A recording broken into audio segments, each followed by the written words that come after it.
Hello everybody, it's Vinyl Rich here with Vinyl Video. I'm not really sure what number it is. Anyways, I just had a birthday recently. Turned 60. You know you're getting old when you go into the bathroom, you stand there trying to take a piss and nothing's coming out. Gotta call your wife over, hey honey, can you come over here and give me a kick in the ass so I can get this kick started, you know. But anyways, what are you going to do? Got some records to show. First one, Blind Willie McTell, 1949, Trying to Get Home. This came out in 1969 as far as I can tell. It's on Biograph Records. And it's the complete 1949 recordings. I guess he recorded for Atlantic and Regal Records. This is the back. I recently watched What's in My Bag video, the Red Cross one. I don't remember when. I liked it, so whatever day I liked it, that's the day I saw that video. And Jeff McDonald showed a Blind Willie McTell CD. And it's weird, I ran across this album, you know, a few days later. I mean, it's weird how that stuff works, but, you know, if I didn't watch that video and I would have ran across this record, I would have just passed it up and not thought nothing of it, you know, more than likely. But anyways, this guy's really cool. He's got a tenor voice. He doesn't have that real rough, harsh voice from those early blues guys. I mean, this guy's first recordings were in the late 20s. I think he's from... I forget, Georgia or something like that. And really cool. I think Jack White has released something by this guy on Third Man Records. And actually this guy sounds kind of like Jack White. The voice, it sounds like some White Stripe stuff. This is the label, Biograph Records. Really cool. If you're into blues, man, check this dude out. Really great. Second one is Miles Davis in Europe. This is an album I did not have. This was recorded in 1963. Was released in 1964. It's got Tony Williams, one of my favorite drummers, on drums. Ron Carter on bass. Herbie Hancock on keyboards. I don't recall who the sax guy is. It's not really listed on the album. But it's a good album. It's not my favorite era of Miles, but it's a good album, and it's on Columbia 2i. Next one, I believe it's a bootleg. I'm not really sure. It's a Public Image. Identity Factory is the name of the album. Supposedly there's 400 black, 100 white versions. I have the black. It's I guess Public Image went up to Manchester to be on a TV show. I guess someone in the studio, I don't know, something to do with the TV show. He asked them if they wanted to do an impromptu gig later that evening. And they did it at some warehouse or whatever that afterwards became the Factory. And it was recorded June 18th, 1979. And this has the first... this is the first time they recorded or played songs off of their second album in public. That's the album cover. It's a good album. Really, man, the vinyl is really thick on this. I mean, next one is Farewell to the Roxy. I showed an album a few videos back. Welcome to the Roxy or something like that. It was the Roxy was a club in London, punk club. Started in I think January of 1977. And this is recorded on the final weekend of the Roxy. Would have been December 31st of 1977 and January 1st and 2nd of 78. It's an okay album. It's not great. It's got two really good songs by the UK Subs on here. All the other bands are pretty obscure. To be honest, I'm not really familiar with them. And I'm kind of a punk guy. The first song on side 1 is by a band, Blitz. I thought I knew that band. There was an 80s band, Blitz, a Oi band, and I thought it was that band, but this is not that band. This has a female singer. I mean, there's some pretty good stuff. The 2 UK sub-songs are great, though. I Live in a Car and Telephone Numbers. And it's on a pretty cool label, if I remember right. Yeah. Lightning.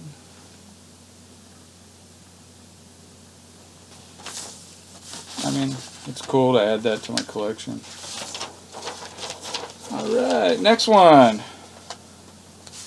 John McLaughlin's first solo album.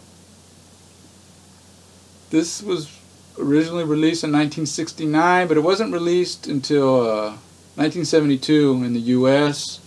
on Polydor. I don't remember the original label that the original recording was record was released on. But this is his debut album. Really, it's a little more straightforward jazz than his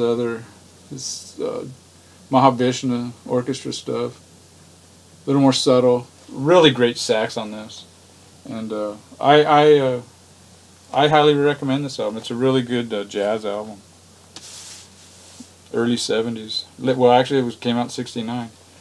This is you can see Eric Burdon Declares War. This is Eric Burdon and War's first album. It's got the hit single Spill the Wine on it. And there's 2 stickers, hype stickers, right on the record. I remember one of my friends had this album, and I didn't really like it that much. I think I mentioned before, my very first concert was Eric Burdon and War, and this was the album that was out when we saw him.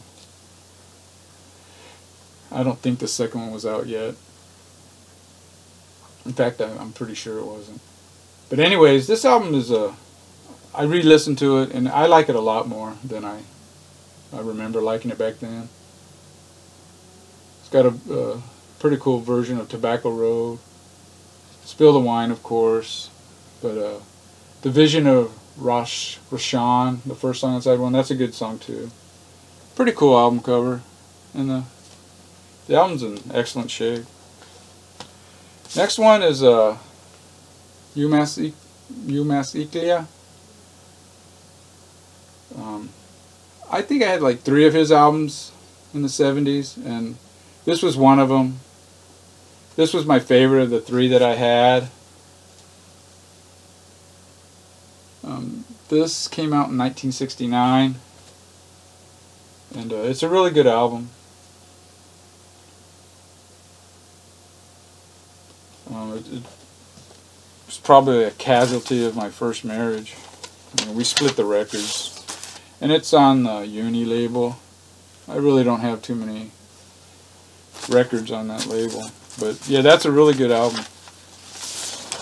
I recommend that one too. Another jazz album that I do recommend, Umaski Clear. He had a hit in the 60s, Grazing in the Grass. Now these next 2 albums, to be quite honest, they're crap. They're shitty albums. I bought them because they were both in the shrink, sealed. So I thought I would take a chance. I'm not going to buy as many albums as I did last year. I mean, last year, it's been a little over a year, I started buying vinyl again, and I bought more than what I probably should have. So I'm going to cut back this year and just, get more essential type stuff. Like all that stuff I just showed. But anyways, there's one album from the 60s and one from the 70s. This is the 60s one. The Cal Seals, We Can Fly. Cute little kids, aren't they? And it's okay. I mean, it's not a good album. I mean, to be quite honest. But it's kind of weird. I can live with this 60s, poppy, happy crap, Whereas the 70s, I just can't. I can't stand it. Sorry for the glare, it's because of the shrink. But when I put up my record rack for shelving, this might not make the cut, to be quite honest. I mean, I'll probably purge some of my albums. But it's, I don't know, it's happy music, you know. The next one, though, Barnaby Bye, Touch by Barnaby Bye. Now this band was formed by a ex-member of Blues Magoos. Now I have the first two Blues Magoos albums, Garage Rock, Psych Rock, I guess, and I like both of those. So I thought, you know, this is cool. It came out in 1974, but it's just not my kind of music. It's that 70s AOR music that just makes me nauseous. And I don't know. This definitely is not making the cut of my collection. And if there's anybody out there that loves this album, you know, let me know. You know, I mean, it's all a matter of taste, and to my taste, this is shit. Okay, the last one. It's as close to a grill as I can get, I guess. It's The Leaves, Hey Joe. Excellent. I mean, this copy is in excellent shape. Came out in 1966. Garage, pop, folky. Really good album. What's weird about this band is, I guess the Byrds, they had a residency at some club in LA. And after their first album was released, you know, they quit. And this was the band that replaced the Byrds at that club. And of all people, they were discovered by Pat Boone and signed to a record label, Mirror Records. I'll show you the label. Probably the only thing, in fact I know it's the only thing, 99% sure it's the only thing I have on Mirror Records. The Leaves, Hey Joe. Fucking classic, man. It's got their first single, Too Many People. Now apparently this was the band that actually was the first band to actually record the song Hey Joe. They saw it being performed by somebody else, I believe, but they actually recorded 3 versions of that song. The first version they didn't like. The second version they re-recorded it, released it, and it flopped. It didn't go anywhere. Then they re-recorded it a third time with fuzz guitar, and that's the one that took off. And it was a #1 hit in LA. Nationwide, I think it got to 31 on the Billboard Top 100. But yeah, this is a great album through and through. First song, Dr. Stone, very cool. He was a friend of mine. I really love the version that they do on this, and it's just every song on here is really good. And I'll end it on that note. I mean, for me, this is a grail. It's that 60s stuff that I'm looking for. And can't think of anything else to say, so I guess that's it. Take care, guys and gals.